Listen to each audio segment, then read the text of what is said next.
ಅತ್ತಿಗೆ ಚೆನ್ನಾಗಿದ್ದೀರಾ? ಅಯ್ಯೋ ಏನ್ ಚಂದನೋ ಏನೋ ಬಿಡವ ನೀನ್ ನಡೆಮಯ ಮಾಡಿರೋ ಕೆಲ್ಸಕ್ಕೆ. ಬಿಡಿ ಅದಕ್ಕೆ ದೇಶ ಮೇಲೆ ಇದ್ದದ್ದೇನು ಮಾಡಿಲ್ಲಲ್ಲ ನನ್ನ ಹಳೆಮಯ್ಯ, ಒಳ್ಳೇದೇ ಮಾಡಿದ್ದಾನೆ. ದೇವರಗಡೆ ಹೆಣ್ಮಕ್ಳು ಸಿಗೋದೇ ಕಷ್ಟ ಆಗೈತೆ. ಅತ್ತೆ ಅಲ್ವೋ ಕರಡನೋ ಕರ್ಕೊಂಡು ಬಂದಾರಲ್ಲ, ಚೆನ್ನಾಗಿ ಇಟ್ಕೊಂಡು ನೋಡ್ಕೊಳ್ಳಿ ಅದಕ್ಕೆ. ಅಯ್ಯೋ ನಿಂತ್ಕೊಂಡೆ ಮಾತಾಡ್ತಿದ್ರಿ, ಬಾ ಕುತ್ಕೊಂಡು ಮಾತಾಡೋಣ. ಕರಿ ಅಕ್ಕೆ ಹೆಂಗಿದಾನ ನೋಡೋಣ.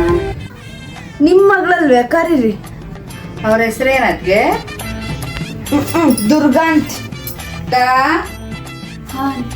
ಹಾ ಚೆನ್ನಾಗಿದೆಯಮ್ಮ. ಕನ್ನಡ ಬರಲ್ವಾ? ಅಯ್ಯೋ ಹೋಗ್ಲಿ, ಸ್ವಲ್ಪ ನಮ್ಮ ಅತ್ತಿಗೆಗೆ ಚೆನ್ನಾಗಿ ಮರ್ಯಾದೆ ಕೊಟ್ಟು ಮಾತಾಡು.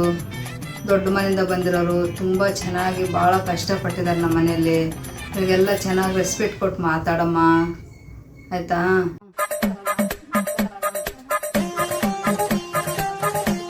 మర్యాదగా మాట్లాడ్స్బేకమ్మా. అంటే నిజంగా మీరు ఏం చెప్తున్నారో నాకు నిజంగా అర్థం కావట్లేదు. ನಮ್ಮ ಅತ್ತಿಗೆಗೆ ಸ್ವಲ್ಪ ಚೆನ್ನಾಗಿ ನೋಡ್ಕೊಳಮ್ಮ. ಅವ್ರಿಗೆ ತೆಲುಗು ಬರಲ್ಲ, ಸ್ವಲ್ಪ ಇಬ್ರು